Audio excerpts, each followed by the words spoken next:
Why did they think we were weak? Did they truly believe we would fall and be forgotten? These were the questions burning in every human's mind as they stood on the brink of galactic conquest. A message was sent to every corner of the galaxy. You struck first, now brace yourselves. We will show no mercy. It all started with a brilliant, yet horrifying flash in the sky over Earth's northern hemisphere. On an ordinary Wednesday afternoon, the skies above the Atlantic Ocean suddenly blazed with an intense, unnatural light. Alarms blared across the world's major cities as astronomical and military satellites picked up an unidentified object entering Earth's atmosphere at blinding speed. The invaders struck before anyone had time to react. They called themselves the Zharnoks, an ancient species with advanced technology far surpassing humanity's wildest dreams.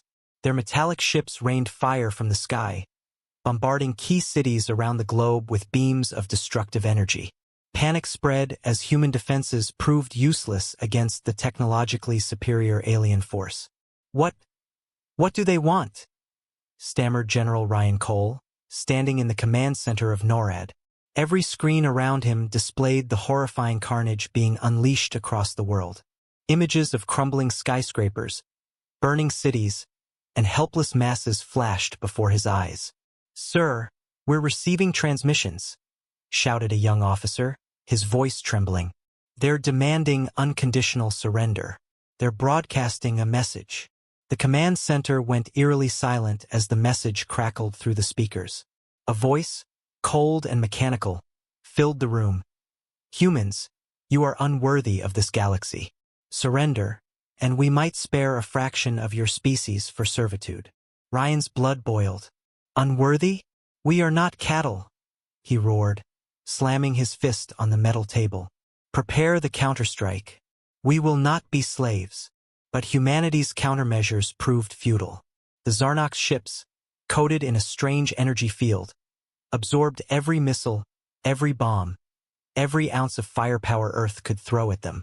For weeks, they continued their ruthless assault, devastating the largest cities and bringing nations to their knees.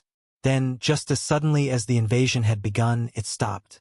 The Zharnoks left Earth in shambles, millions dead, leaving only a single message transmitted across every surviving screen. "You have been deemed inferior. We will return in 50 cycles to claim what remains." In the years following the attack, Earth was a wasteland. Entire countries were reduced to ruins, economies collapsed, and hope seemed like a distant dream. Yet, amid the devastation, humanity's spirit refused to die. Why did they leave us alive? This question haunted every survivor. Some argued it was an act of mercy. Others believed it was mockery. The Zharnoks considered humanity so insignificant that they saw no need to annihilate them completely. But the truth was far more insidious. They wanted Earth to suffer, to break the human spirit, to make them welcome their fate when the invaders returned. But the Zharnoks underestimated humanity's resolve. Earth's finest scientists, engineers, and military strategists came together in secret underground bunkers. They studied the remnants of the Zharnoks' technology, dissecting their ships that had fallen during the initial skirmishes. Brilliant minds, once divided by borders and politics, now worked tirelessly with a singular purpose: to fight back. Among them was Dr. Ilara Quinn, a physicist whose research in quantum mechanics had been groundbreaking before the invasion. "This energy shield they use," she muttered to herself, poring over holograms of a captured Zharnok vessel. "It's a quantum barrier, oscillating at frequencies we've never seen. But if we can match their oscillation, we can penetrate it." For decades, humanity toiled. Small breakthroughs became monumental leaps in technology. Using a combination of reverse-engineered Zharnok technology and human ingenuity, they developed weapons capable of tearing through the alien defenses. The greatest achievement was the creation of the Exodus fleet, a fleet of warships powered by newly developed quantum reactors, armed with weapons specifically designed to counter the Zharnok shield technology. General Cole, now a grizzled veteran leading Earth's defense force, stood on the deck of the flagship, indomitable. "We will not wait for them to come back," he declared to the assembled crew. "We will take the fight to them. This time, we are the invaders." As Earth's armada pushed into deep space, there was a grim determination etched on every soldier's face. They knew they were stepping into the unknown, challenging a foe far more powerful than anything they had ever faced. But the message was clear. The Zharnoks would learn that they had not shattered humanity. They had only forged it into a weapon. "Incoming transmission, sir," said Lieutenant Harlow, her fingers dancing over the control panel. The face of Dr. Quinn appeared on the main screen. "We've pinpointed the origin of their home system," Quinn stated, her eyes gleaming with both excitement and fear. "The Zharnoks stronghold is located in the Andromeda Galaxy, around a star system known as Tharlas. If we strike at their heart, we can cripple their empire." Cole nodded. "Set course for Tharlas. Let's show them what it means to awaken a sleeping giant."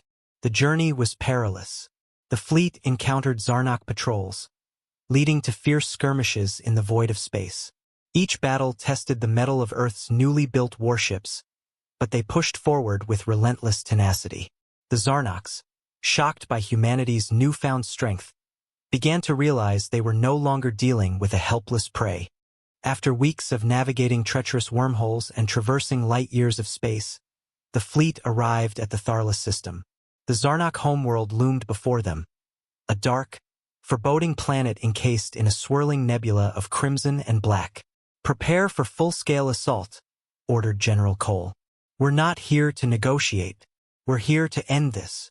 The fleet surged forward, launching a barrage of quantum-tuned missiles and energy beams toward the planet's orbital defenses. The Zharnoks retaliated fiercely, unleashing waves of fighters and massive warships. Explosions lit up the void as the two forces clashed in an epic battle that spanned across the stars. In the chaos, Indomitable spearheaded the assault, plowing through enemy lines. Inside the ship, Cole gripped his command chair, eyes fixed on the enemy planet growing larger on the viewscreen. "Fire the main cannon," he shouted. A massive beam of energy shot forth from the ship, slicing through the Zharnok defenses. For the first time, the alien shield technology buckled under the sheer power of Earth's counteroffensive. "We've breached their defenses," cheered Harlow. "Their planetary shield is failing." "Send in the ground forces," Cole commanded. "We're taking this fight to the surface." Armored dropships descended onto the Zharnok homeworld, unloading squadrons of heavily armed soldiers into the dark, alien terrain. The air was thick with a metallic taste, and the ground trembled under the weight of colossal Zharnok war machines. "Hold the line," yelled Captain Lena Voss, leading the ground assault. "Remember why we're here. They thought we were nothing. Show them our fury." The Zharnoks fought savagely, their warriors clad in gleaming armor, wielding energy weapons that crackled with deadly power. But the humans fought back with a ferocity born of years of suffering and loss. Laser blasts crisscrossed the battlefield, and explosions sent showers of debris skyward. Dr. Quinn, directing the technological efforts from orbit, monitored the battlefield through satellite feeds.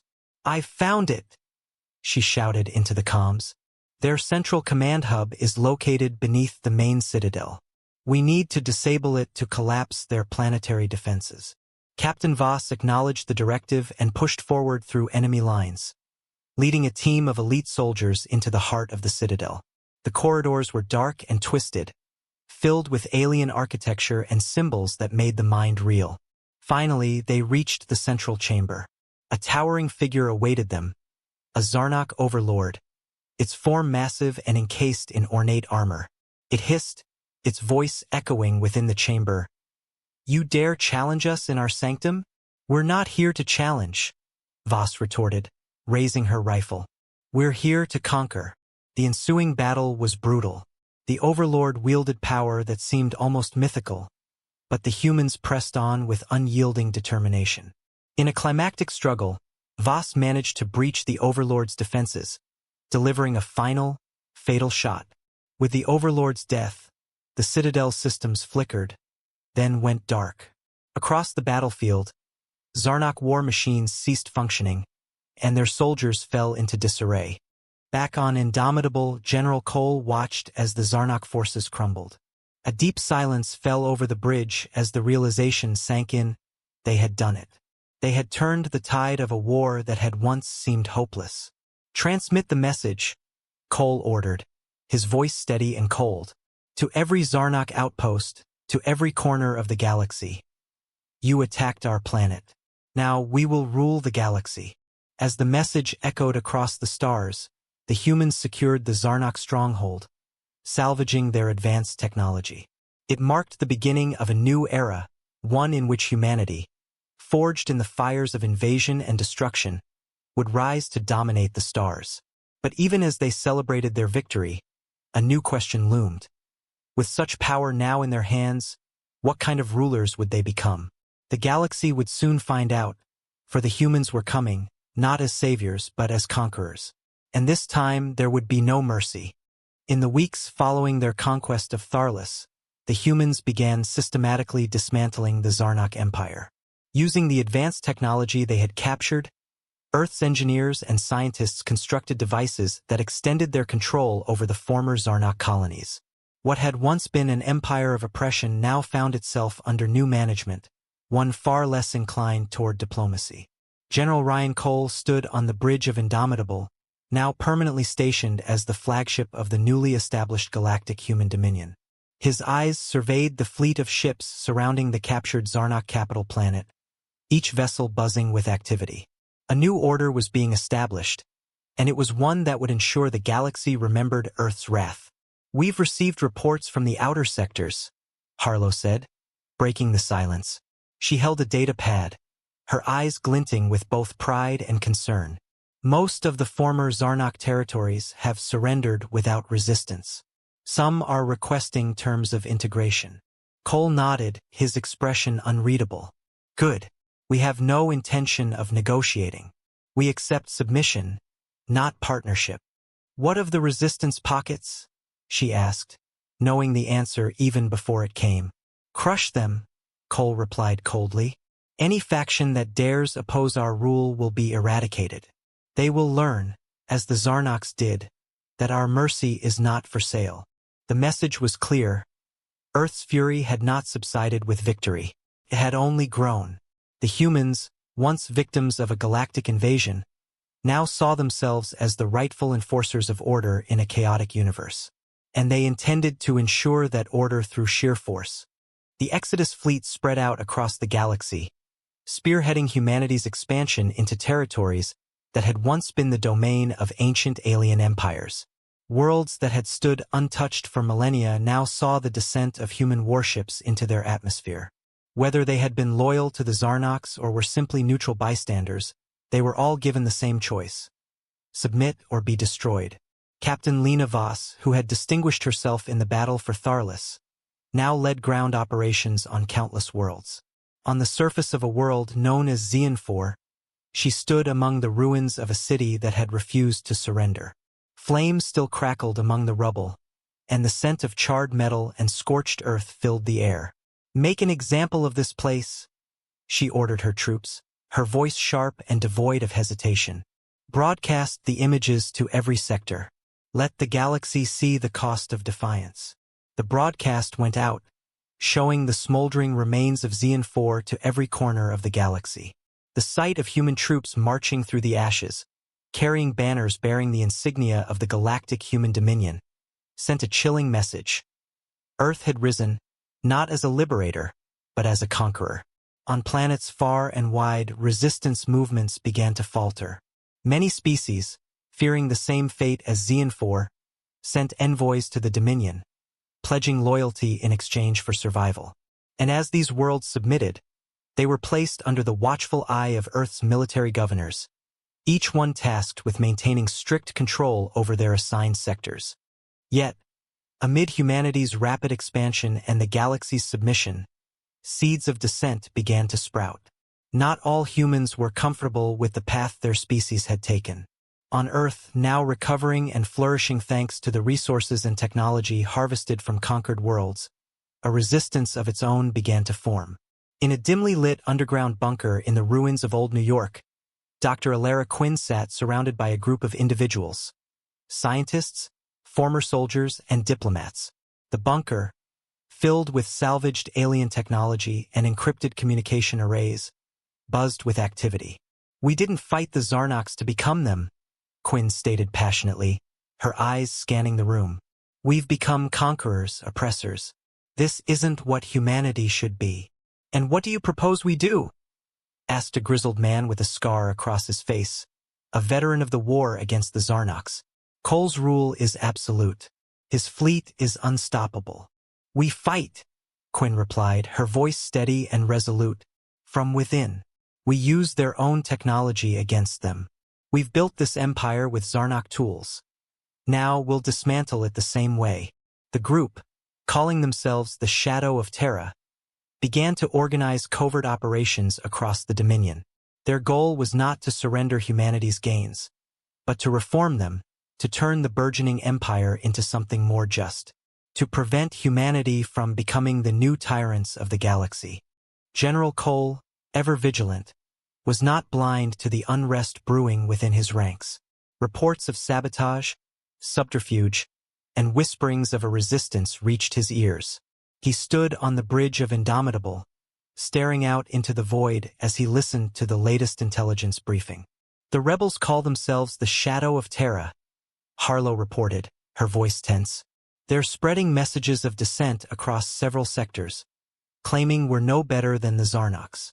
"Fools," Cole muttered, his eyes hardening. "They forget too easily what it was like when the Zharnoks came for us. They think peace can be bought with kindness? No, peace is only secured through power." "What is our next move, sir?" Harlow asked cautiously. "Root them out," Cole commanded. "Turn their supporters against them. Show no mercy. We've come too far to let idealists threaten the stability we've created." As Cole's forces began their crackdown, the galaxy held its breath. The conflict that ensued was not one of liberation, but of ideology. A struggle between those who believed in the necessity of humanity's iron-fisted rule and those who dreamed of a galaxy led by justice and cooperation. Skirmishes erupted in the shadows of countless worlds, from the depths of urban sprawls to the icy caves of distant moons. On the surface of a desolate moon, Captain Voss found herself in battle against not alien enemies, but fellow humans. The rebels fought with the same tenacity she had once admired in her own troops, their attacks fueled by a fervent belief that their cause was just. She hesitated as she watched a group of rebels surrender before her, their eyes defiant even in defeat. "Do we really want to become what we fought against?" a rebel leader shouted as she was forced to her knees before Voss. "Do you not see that we've become the monsters we once feared?" Voss raised her weapon, her hands steady, yet something gnawed at her. Doubts she had buried deep down began to surface. "We fight for order," she replied, her voice mechanical, almost hollow. "Order is peace." "Is it?" the rebel spat back, eyes fierce. "Or is it just control? We can be more than conquerors. We can build something greater." Voss paused, her finger hovering over the trigger. She felt the weight of her actions, the path they had taken. This wasn't what she had envisioned when they first set out to confront the Zharnoks. She wanted humanity to survive, to rise. But at what cost? In that moment of hesitation, a new resolve formed within her. She lowered her weapon. "Take them into custody," she ordered, her voice now tinged with uncertainty. "We'll let General Cole decide their fate." The galaxy watched with bated breath as the conflict between the Dominion and the Shadow of Terra continued to unfold. The fate of the galaxy hung in the balance, teetering between an empire of control and the hope of a more just rule. General Cole remained steadfast in his vision, determined to crush the rebellion and solidify humanity's dominance. Yet, within the ranks of his own forces, doubt began to spread. Questions whispered in the darkness. Could they truly build a future on the ashes of tyranny? Or were they destined to repeat the cycle of oppression? On Earth, in the secret bunkers of the Shadow of Terra, Dr. Quinn and her allies prepared for the next phase of their campaign, driven by the belief that humanity could be better than what they had become. And somewhere, deep within the void of space, the galaxy waited. Not for a savior, not for a conqueror, but for an answer to a question that had haunted every civilization since the beginning of time. When given power, would humanity choose tyranny or hope? The war was far from over, and the galaxy held its breath, knowing that the true battle for its future had only just begun.